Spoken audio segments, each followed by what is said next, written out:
Hi everyone, welcome to Tech Talk. Today in our classroom 6 of Python tutorial, we're going to learn about Python loops, the basic loops in Python. So I'm going to start now and you people stay tuned with us. So in this lecture, I'll explain one of the most important concepts in Python programming, that is for loops. And I'll use an example, so you'll not only understand the syntax, how to write a for loop, but you'll also understand why you should use for loops. So here you can see I've taken a list, Python list, that is called Monday temp, where I have stored Monday temperatures. So if I want an output that will show this output, this temperature values in rounded form. That means 9.1 is rounded to 9, 8.8 is rounded to 9, and 7.6 is rounded to 8. So this would be my output. So how can I do this? Uh, I hope you already know how can I access each item of a list. Yes, we can access it through indexing. So if I do this Monday temp within square brackets 0, and if I print it,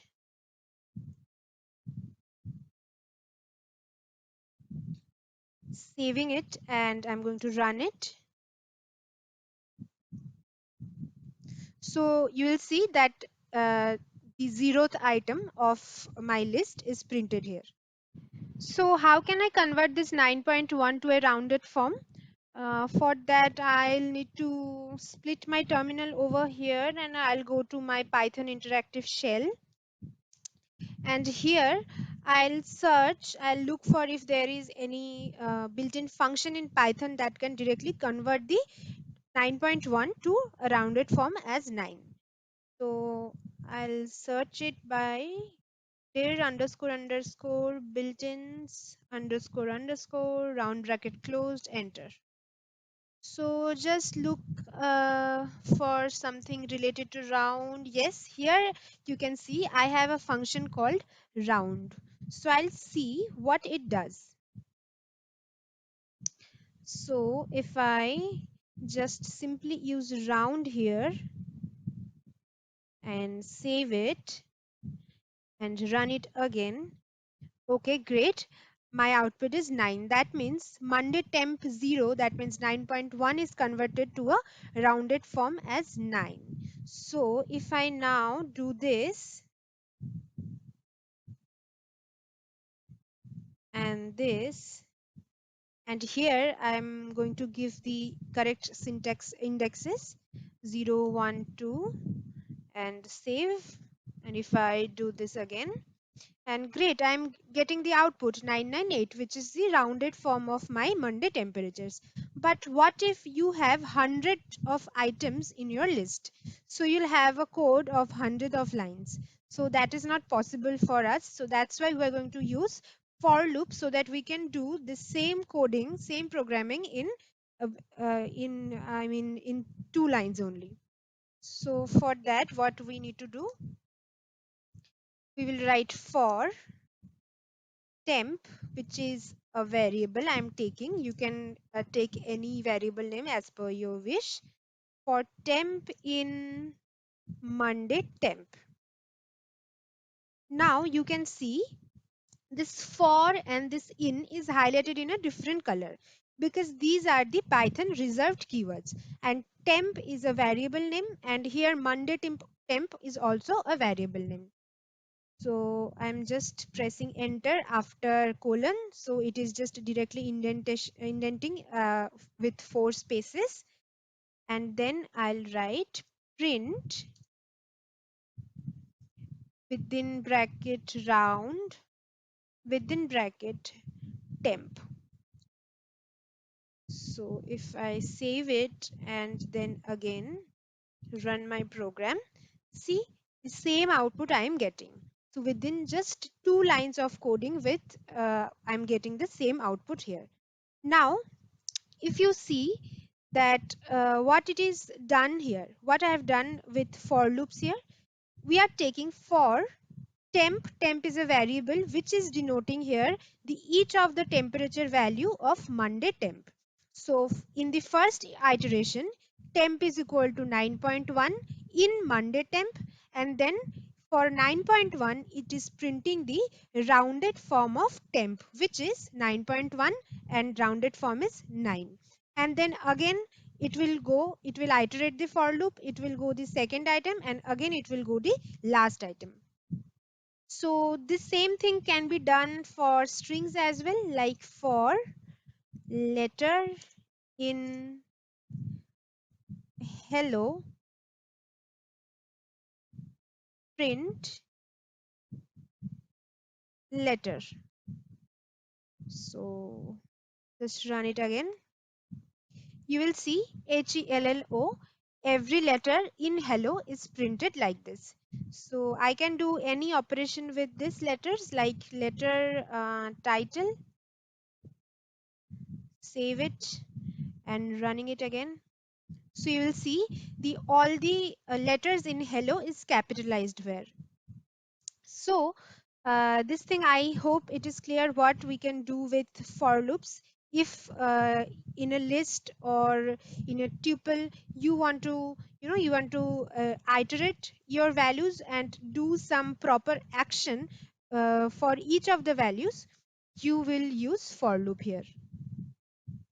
So as I explained the way of using for loops for list or tuple, so now we are going to learn how you can use for loops for dictionary. So dictionaries for loop is a bit complex, but I hope you will understand. As you know that dictionaries are consisting of key value pairs. So this is a key, Mary, Jack and Jill, and the values 9.1, 8.8 and 7.6 is value. And the every pair, that is every key value pair, is an item of a dictionary.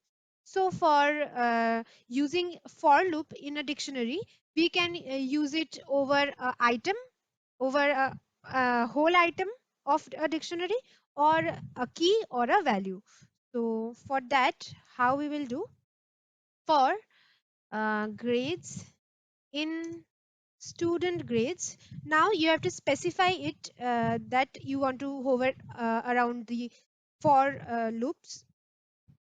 So now you have to specify that what you want to iterate on your each items of a dictionary, or in or iterate on the keys or in the values. So if I suppose want to iterate over the items, so I'll specify here items and colon and print um, grades. Okay, so saving it, and then I'll just run my program. You will see that each item, that is each pair of key value, is printing here. Now if I want to print only the keys, I will use keys here and save it and run it. So only the keys are printed. And for values, as you already know, we'll use values here and run it. So only the values are printed here. So like this, for dictionary, you have to specify what you want to iterate on, the items, the keys, or the values. So you learn that a for loop iterate through a container, which could be a list or a string or a tuple or a dictionary, and the loop will terminate when the container is exhausted. So now we are going to learn about while loop. So when while loop runs. While loop runs when a particular condition, with a particular condition, and when that condition is false, it will stop running. So if I suppose write a equals to 3, and while a is greater than 0, it will print 1. So just save it and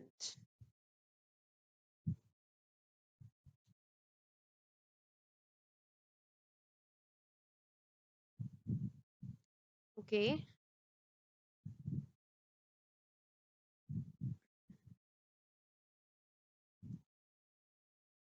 Okay, now just run it.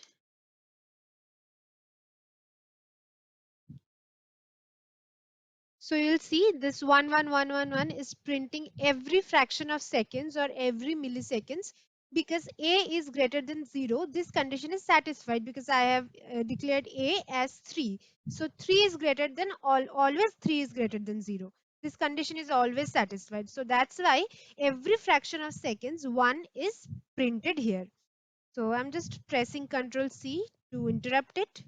And if I write print 2, you will understand that this thing is moving all over my terminal. So now see 121212, it is printed all over my terminal because a is greater than 0 is satisfied. So I'm going to press Ctrl C again and just opening my PowerShell and okay. So now if I can show you 3 greater than 0, you will see that it is giving true. So that means 3 greater than 0 is true. So I can write it like this as well. A greater than 0, just removing it and writing while true. And if I save it and run it again, so same action is performed by while true as well. You can see 1212 is printed, and the speed of this printing your output, that is 121212, the speed of this output printing is depending on your computer's processor speed. So that is another thing. And just pressing Ctrl C. So you remember when while loop is used, whenever you are giving a condition in a loop. So while loop is always used with a condition. So until that condition is getting false, that condition is getting unsatisfied, your while loop will stop running. And until and unless it is true, your condition will satisfied, the action written inside your while loop will be performed. So now I am going to give you a real world example of a while loop. Suppose there is a login screen where we use username to be logged in. So to validate that username, we can use while loop. So here I've just taken a string variable called username. So and the loop starts like this: while username is not equals to Jack, username equals to input, enter username. So I hope you already know, I've already told you about this input function, that this input function is used whenever you want to take an input from the user who is running your code, who is accessing your program. So here it is this, like username not equals to Jack, that means Jack will be the correct username. So until Jack is not given, this prompt of username will be coming in your terminal. So if I now run this code, PyBasics run. So I'm just getting this prompt as enter username. So suppose I am giving a wrong username. Suppose John. So again, enter username. This prompt up is getting here. Why so? Because as you see, I have given username as John. So it will first go to while loop, while John is the username, not equals to Jack. Yes, this condition is true. So that means the next block of the function, this loop, username equals to input enter username. This prompt up of user input will be presented in this terminal. Again, if I give the wrong username here, suppose I give Jill. So again, it will show enter username, because again this loop will iterate, because Jill is not equals to Jack. Yes, this condition is true, not equals to Jack. And then again, enter username will be here. And suppose I have written JAKC, the spelling is incorrect of Jack. Okay, so again I'll enter, and again this enter username will prompt up because JKC is not equals to JACK. So now if I do JACK Jack, and you will see that this username is properly accepted and while loop is exhausted over here. So when while loop will be exhausted? When the condition after while loop is mentioned over here is false, is not satisfied, this while loop is exhausted over here. Okay, so we are almost at the last of our today's lecture. Just two things we need to learn here, that is break and continue. So what is these two keywords? So for this, here you have already seen that how we can validate this login page of with use of username and input keyword. So this thing can also be done with break and continue keywords. And how it is done, I'll just show you. Just removing this. Okay. So here I'm just removing this condition and I'll write true. While true, username equals to input, enter username. This action will be performed and then it will validate again if username equals Jack. Uh, okay, yes, then break, and else continue. So I'm just running it. Enter username Jill, again John, and last Jack. So see, same output, same operation we are getting here. Just we are doing the same thing with break and continue keyword. I'm going to explain it what we have done here with break and continue.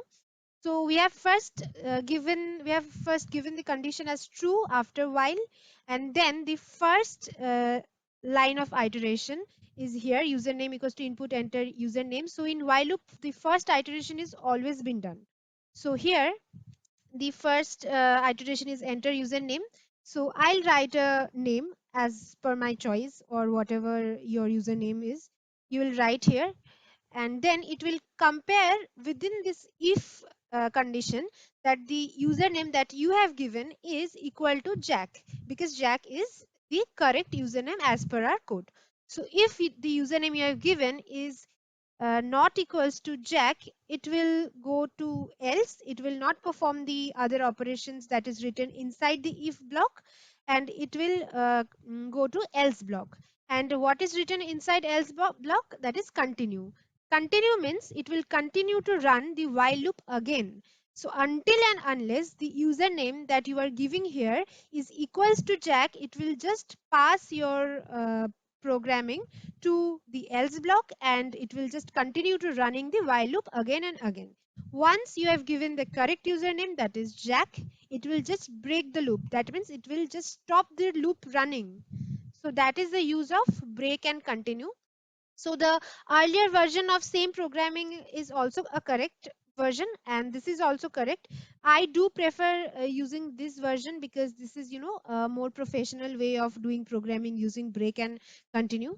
So try to use this version of programming using break and continue and if else condition. So it will be more professional. So I hope you have learned about the basic loops in Python, and make sure you are practicing it. And we have lots more coming for you, and so keep watching, and also do not forget to like, share and subscribe our channel. And till then, bye bye.